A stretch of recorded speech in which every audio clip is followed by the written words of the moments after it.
Pittsburgh Steeler fans, welcome back to another episode of the Steelers Burning Question. This is Dave Schofield, deputy editor of Behind the Steel Curtain, coming at you this week, taking my turn at the Burning Question.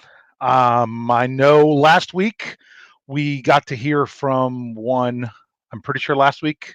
I don't know who we heard from last week, well, whether it was Brian Anthony Davis, whether it was Lance Williams. I'm pretty sure it wasn't Jeff Hartman. I think you got him coming on pretty soon in a week or so to come. But it's a Saturday. I know there's a big football game on right now, but I kind of like doing these shows when it's still light outside, bring a little bit of brightness into my dungeon of an office down here. But hey, I'm glad everyone that's here that could join us.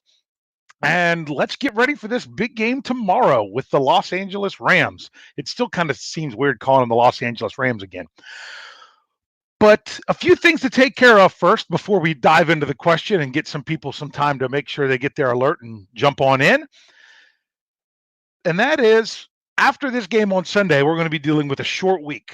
The Steelers will be dealing with a short week. They've got to turn around, and we've got a bunch of injury reports. We'll get our first injury report before the Steelers even practice, probably.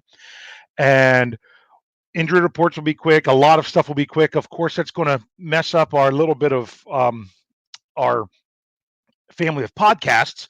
But here's what you're going to be getting tomorrow. At some point before the game, you're going to be getting a live update from the stadium. And I'll say this, I'm going to say at least one, because if something happens where if I'm on the way to the stadium and I stumble across like a fantastic tailgate or something, and I'll just say, hey, let's go live and see what these people have to say. Don't panic if you were trying to meet up with me. That just means we found something good along the way, and then we're going to still do the meetup with other people. And what I would, like we said, if you're not sure, make sure you follow me on Twitter, STLR Superfan Dad. I'll be tweeting it out. We'll try to get the Behind the Steel Curtain to tweet out my tweets to let you know what time and where we're going to be.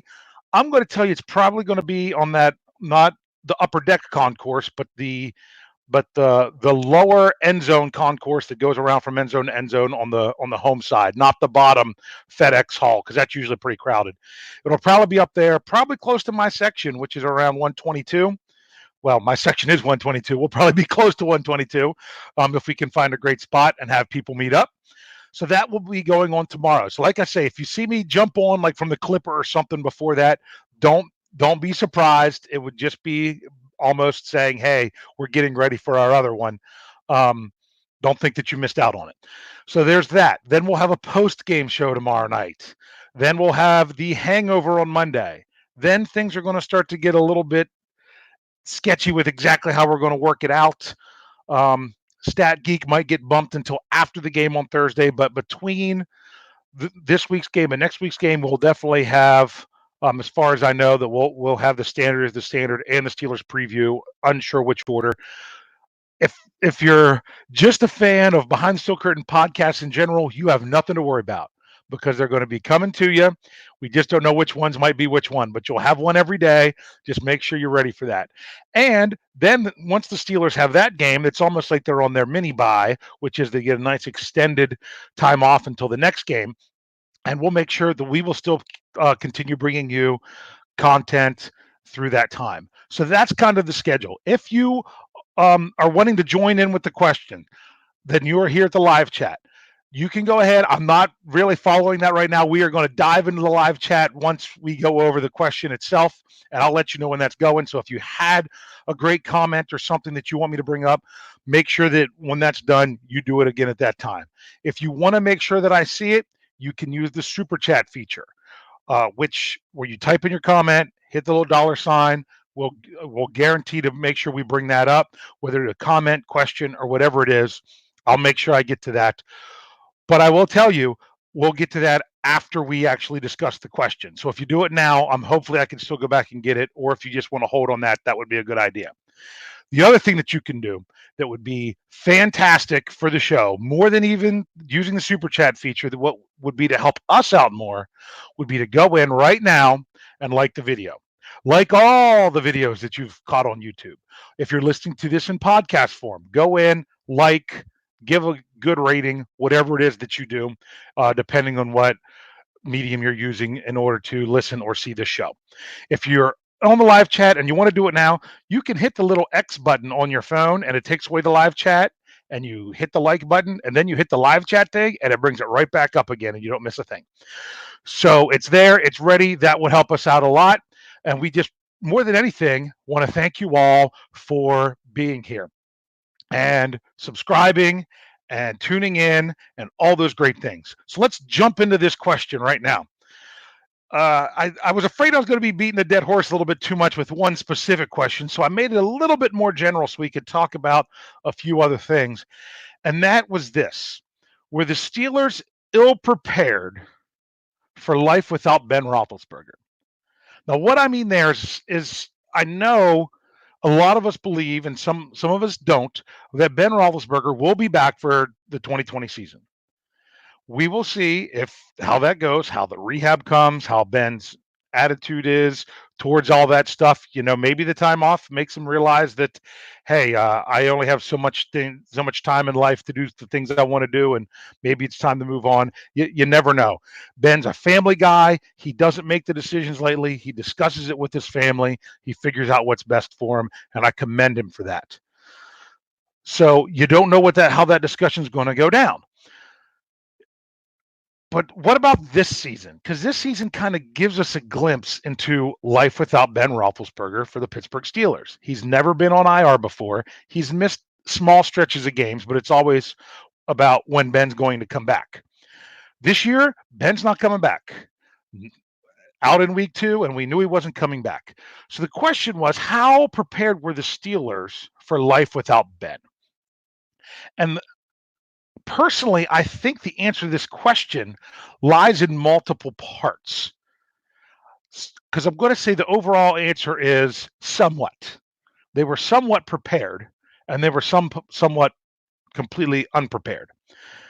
I remember having a conversation with several different Steeler fans. That was probably at least 4, if not 5 years ago, that were very upset that the Steelers didn't have Ben Roethlisberger's replacement on the roster at the time.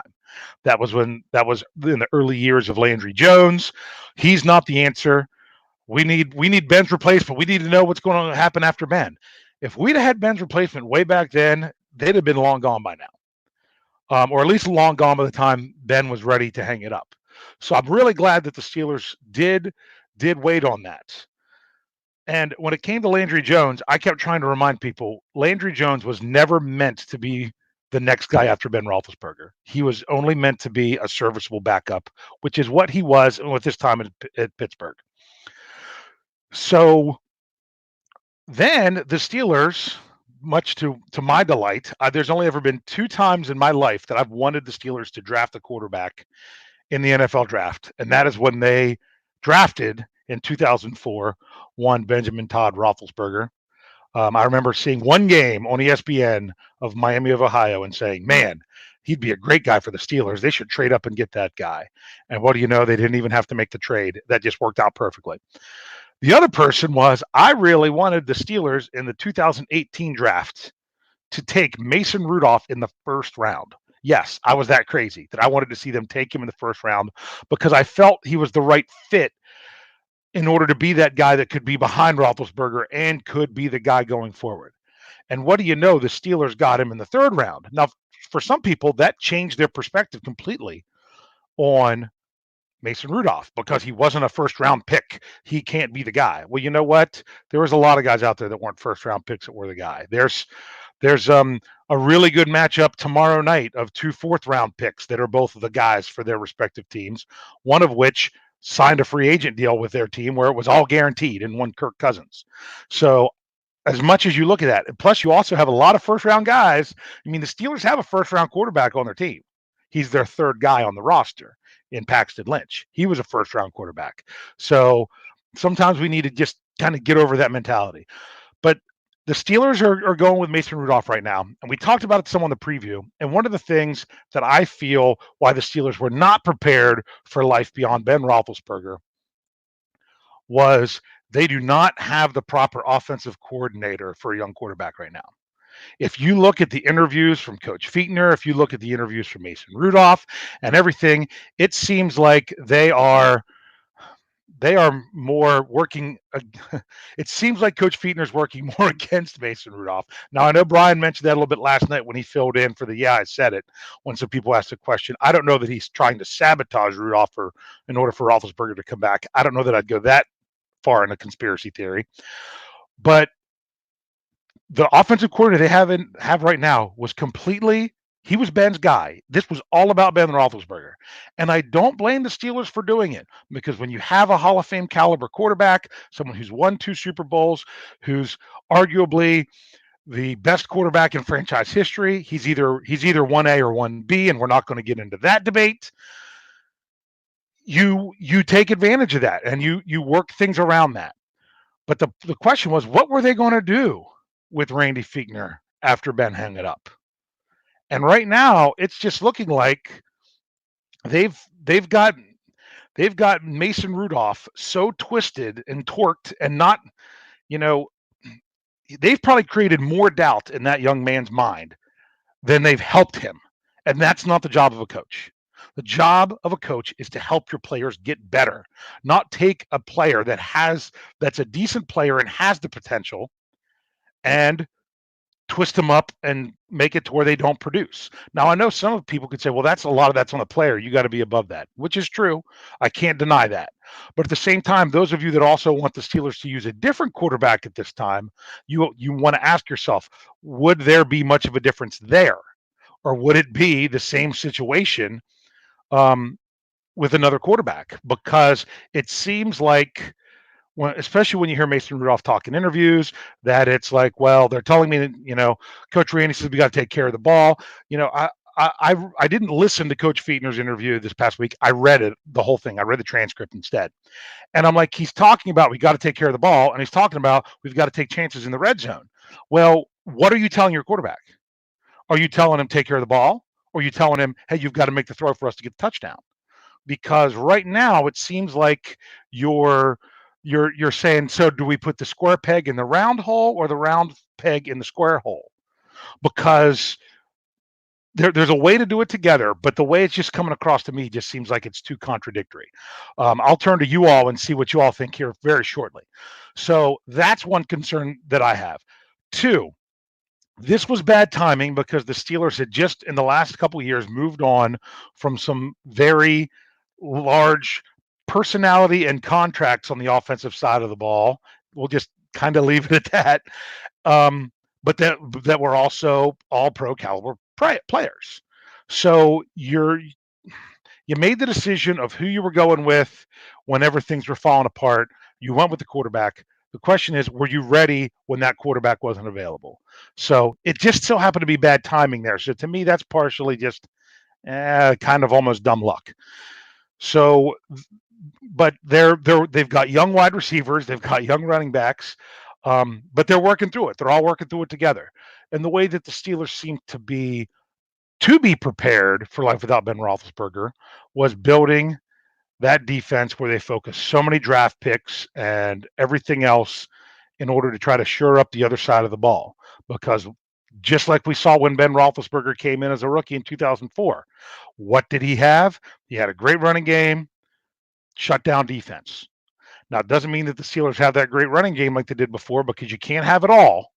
But by the looks of everything in 2019, the Steelers are well on their way to continuing to be a top-notch defense. So in that aspect, they were ready to have another identity beyond Ben Roethlisberger, and that is we're just going to slow you down and we're going to win those tough games.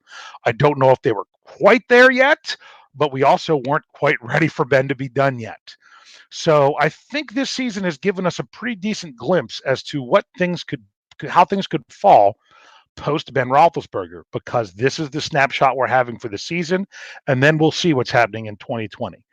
So that's just kind of my thoughts on the subject. I am going to now turn it over to the live chat and see for everyone to give their thoughts on what's going on. So I am now going to do what I can to keep talking and read at the same time, and see what's going on. So I know we got a little bit of a lag here behind. I'm going to see what we have.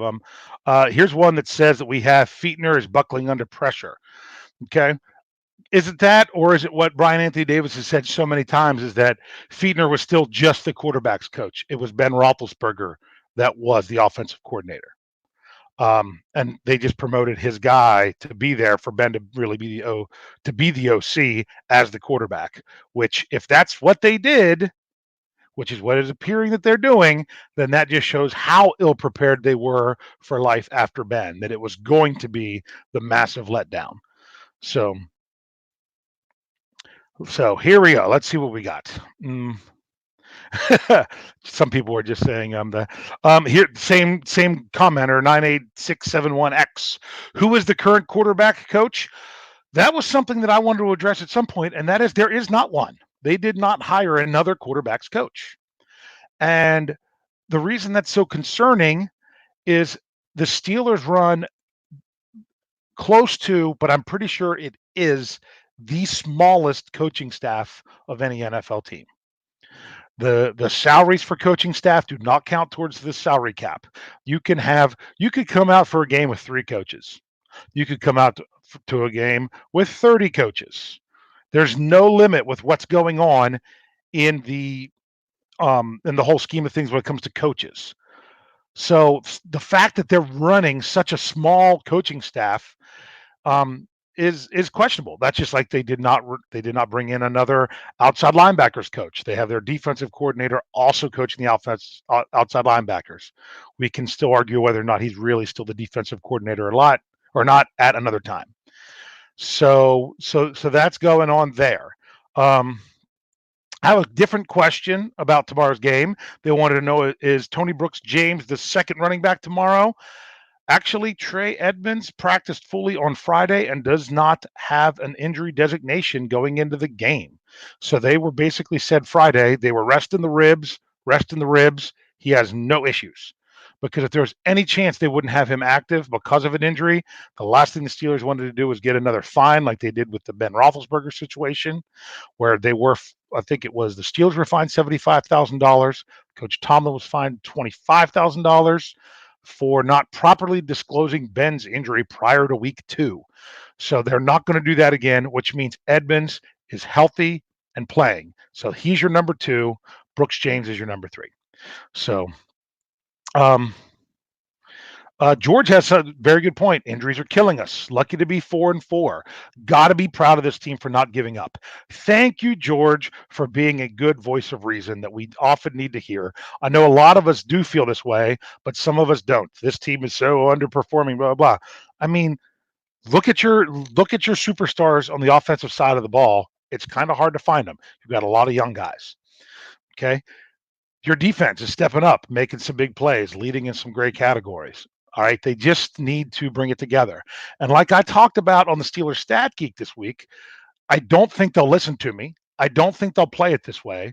But this being an NFC opponent at home, when you're an underdog, this is your game to just let it all out and let it all hang out, let it loose, see what you got in these guys. See if, hey, how have they? It would have been really curious to see, and I'm glad we didn't have to see it against Indianapolis. How would Mason Rudolph and the offense have responded had they been trailing by a point with a minute left in the game and the ball? What would and could they have done in order to try to get down there and win that game? So we haven't really put Rudolph in those situations. I wanted to see him in that situation against Seattle, and the defense couldn't make the stop. Now that defense is so different, and yes, bringing in Minkah Fitzpatrick on the back end made all the difference in the world. Now I feel that there is a defense that can get that stop. Brian mentioned it last night I said it, that solidified the secondary, which actually gave more confidence to the front guys that they could just rush and they would be able to get home because they would have a little bit more time. It just has all come together so much with just adding that one player. So I would like to see how the offense would do. Hey, we got to just let it all hang out because we have no other choice. Let's let it all hang out against the Rams and see what happens. That's a great game to see what your young players can do. I just feel like they're going to say, oh, Ooh, we've got a 3-point lead in the first quarter. Let's try to protect that the whole game. It's unfortunately, I'm afraid that's going to be the mentality, which is the complete polar opposite of what I would like to see. So, all right. Sean, I agree with this. Okay, I don't care if we're there to make it to the Super Bowl, but to see them at least make the playoffs, that would be an accomplishment. That that's exactly right. And once you get in the playoffs, anything can happen because there's still we have half the season left, 8 games. So the question is, how are the Steelers going to trend over these next 8 games? Are they going to keep it where they are? Are they going to take off? Are they going to grow and get better and get better and be that team that's rolling into the playoffs and not a team that's reeling into the playoffs? Because if the Steelers are going to make the playoffs, they would have to roll to get there. That's what makes them a very interesting and dangerous team right now. Okay. Uh, Boo Bash wants to know, does the defense need to score to win this game? I'm going to say, do they have to score to win this game? No, but man, it would help. And a lot of it's going to depend. You'll probably have a pretty good idea if that's going to be the case or not after the first quarter tomorrow, because you'll see what's the offensive philosophy for this game in the first quarter. Are we going to go out and attack, or are we just going to sit back and say, "Oh, don't turn it over, don't give them a short field or a place to score, don't take a chance if you're down there in the red zone, because we want to make sure we get our 3 points. We don't want to we don't want to miss out on that opportunity." But like I said, 2 trips into the red zone, if you're going to get conservative and settle for 2 field goals, that's 6 points. You get to the red zone and you go into attack mode and you turn one over and you score a touchdown on the other, you're still 1 point to the good by attacking. That's just me. Okay, Snowman wants to know, how is Juju's health? Here's my answer to that. I did not get an alert today before 4 p.m. of a roster move by the Pittsburgh Steelers. And if there was one, man, I'm in trouble because I should have wrote that article. I said to Jeff Hartman yesterday, if you see the Steelers promote a wide receiver on Saturday, then that means there might be a problem with Juju actually playing. If not, I think he's fine. I think he's fine. I think that was more of we don't want to get fined again if there's ever an issue with someone getting hurt during a game, that we said, oh, well, he's been struggling with the toe. I don't know if that's the case or not. I don't know if they're just trying to keep the Rams guessing, because we're still trying to guess about the offensive line situation. And the report of Matt Filer playing left guard and Chuks Okorafor playing right tackle, which was what happened at practice on Thursday and supposedly Friday. The Steelers have said nothing. They've announced nothing about who's starting or anything. Are they trying to? I thought it might be, hey, if Finney's starting, Filer's the backup inside, so maybe get him some snaps in practice to make sure because he hasn't played there since the preseason. I don't know if that was a philosophy or if they're really going to do that because they wanted Filer, who's the strongest guy on the offensive line, to be down there where Aaron Donald might be more often. Not sure what their philosophy is there. I even heard a crazy theory that I passed on to Jeff Hartman. They did it because they're using BJ Finney at fullback, which I think that would be fantastic to see. But we'll see. Oh, this just jumped ahead on me, so now I got to go back to see where I was. So lots of, wow, you guys have a lot of good stuff. I'm going to have to skip some of these. Oh, sorry. Mark wanted to know, Mark from Down Under, if Big Ben played 2019 all year and then retired, would there be more pressure on Mason starting in 2020 as a third-year starter?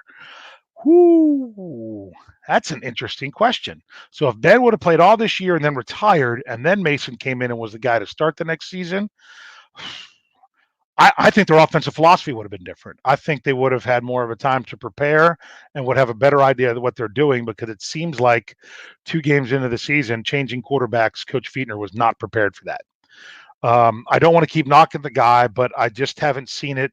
If I saw more cohesion between him and his quarterback now with what they're saying and everything else, and him not throwing him under the bus all the time in his interviews, I wouldn't say that, but that's just kind of, he's really rubbing me the wrong way recently with stuff like that.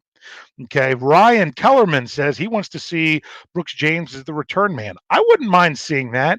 It would be nice to see the Steelers get a really big lead in this game and then try something like that. So that way, I know you don't get dynamic returns from Ryan Switzer, but you do get caught balls. He does catch the kickoffs. He does catch the punts. You just don't get much after that.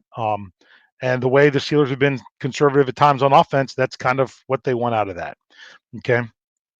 Terrence said a very good point. If Mason's the future, then we need a QB coach and an offensive coordinator to support him, even if Ben is back. I agree. That was a great point. Okay. Um, I'm not even going to mess up the screen name. He wants to know why the Steelers won't sign a veteran running back. I'll be honest with you, because I don't know how great the options are. A lot of these guys were bounced around trying out other places. I know CJ Anderson was a name that was thrown out there. Report was he was horribly overweight and out of shape on his last tryout for a team a few weeks ago. So the thing is, it's not always the it sounds good in theory, but it's not always great in practicality. That could be part of the reason. Okay. Um, someone Fraggle says if we could get Dez on the team, could help the wide receivers. And Mason, he said he was ready to go in a week or two. That was one thing. I know Brian mentioned it last night. We talked about it in the preview. I said it as opposed as I was to picking up Josh Gordon on waivers. If they brought in Dez Bryant because they felt the need to, I wouldn't throw a fit about that.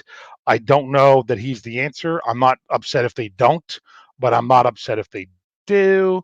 Brian's like, if Brian said last night, well, if he was that good, he'd be on a team. He's still not healthy. He's still a couple weeks away from being healthy. So let's not even worry about that until that could happen.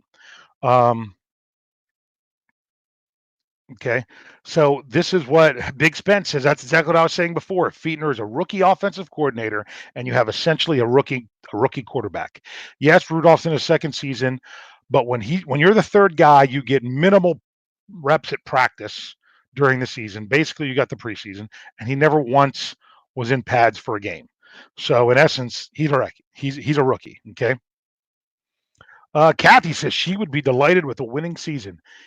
I think when Ben Roethlisberger went down, a lot of people would have said the same thing. Okay. Keystone, you are right. Says defense wins Super Bowls. Yeah, that is true. But you want to know what? It takes some offense to get there too.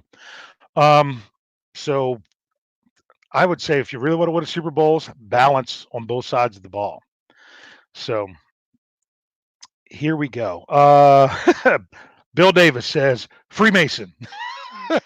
Which is right. Yeah, let him go. Why not see what he can do so that way beyond this season? I would really like that. So once again, my live chat skipped ahead, so I might be missing some of those in there. Someone asked about Filer at guard, or is it Finney? That was something I did talk about, so maybe we got that. Maybe that was typed before I talked about it. Okay. Continuing to hey, that's a good point. It says living in your fears on kickoff.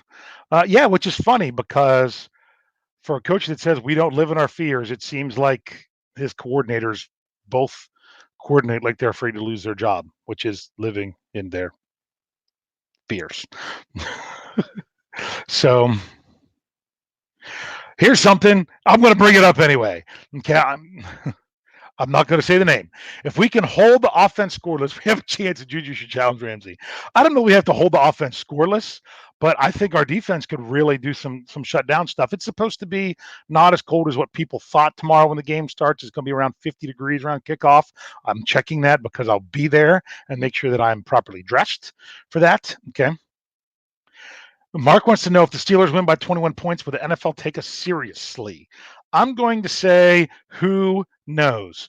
Last week, I thought they'd take the Steelers a little bit more seriously after beating the Colts, but because they put that, too many people that don't follow the Steelers put that more as a loss by the Colts than a win by the Steelers.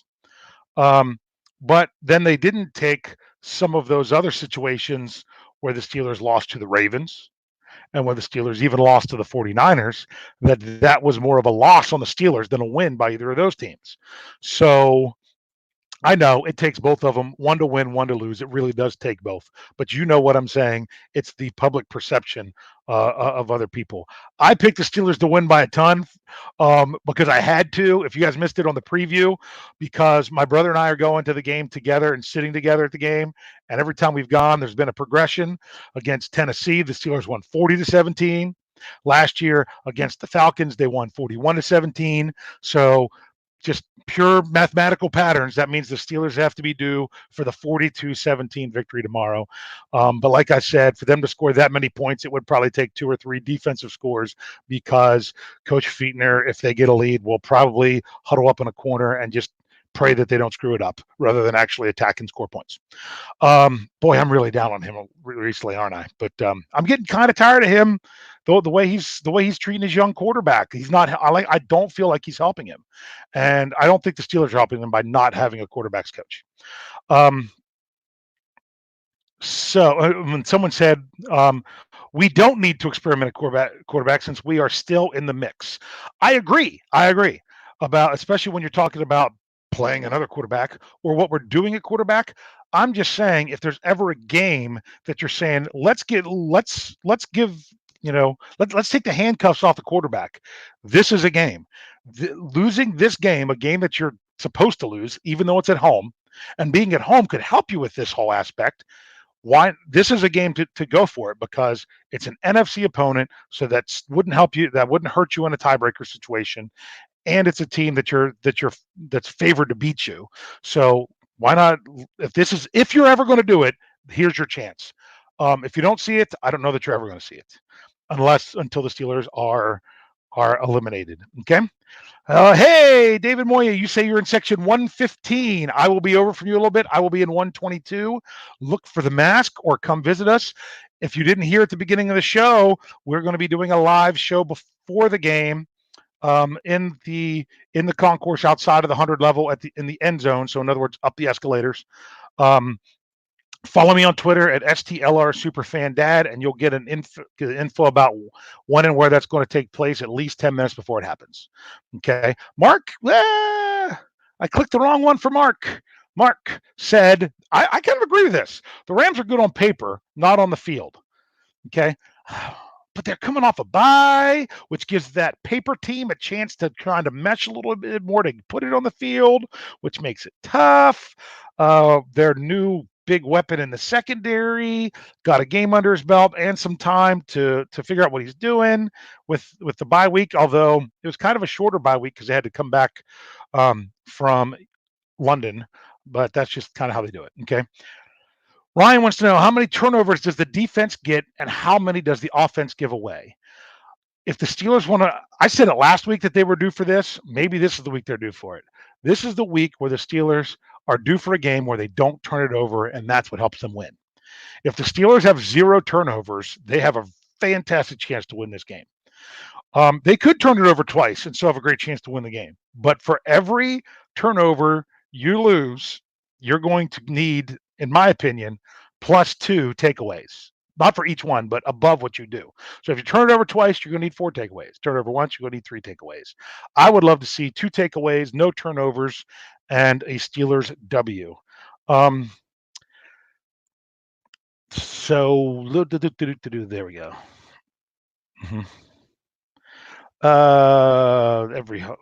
Okay.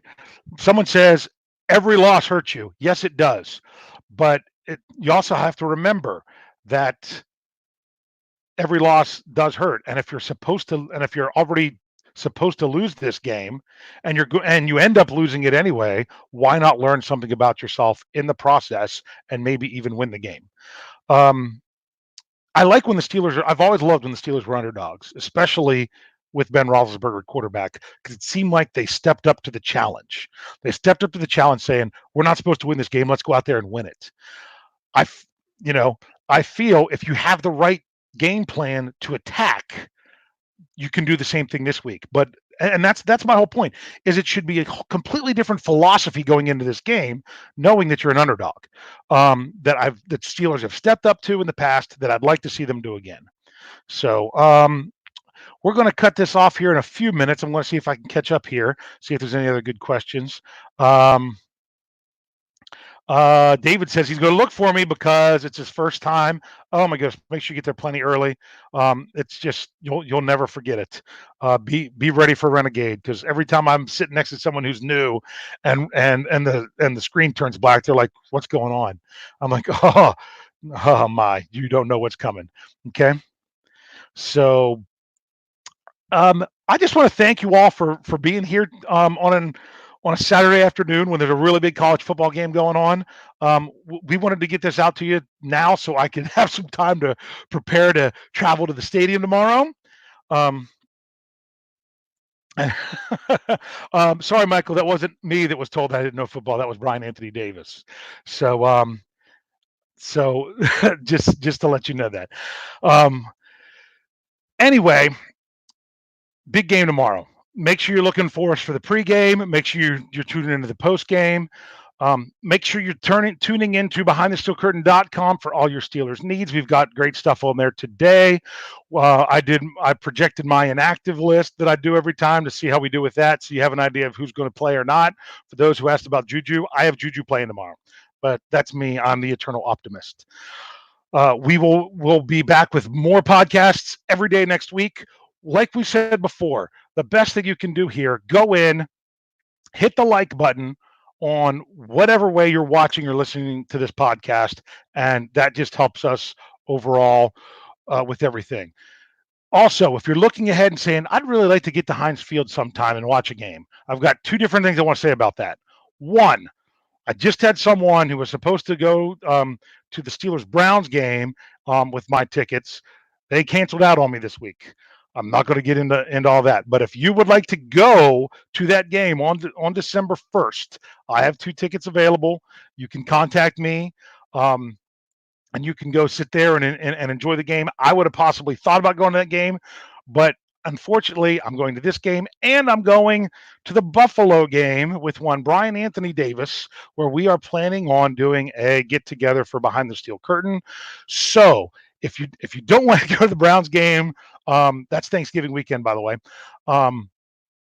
Then start looking and checking out about getting some tickets to that Bills game, so you can come out and hang out with us before the game, and have a good time.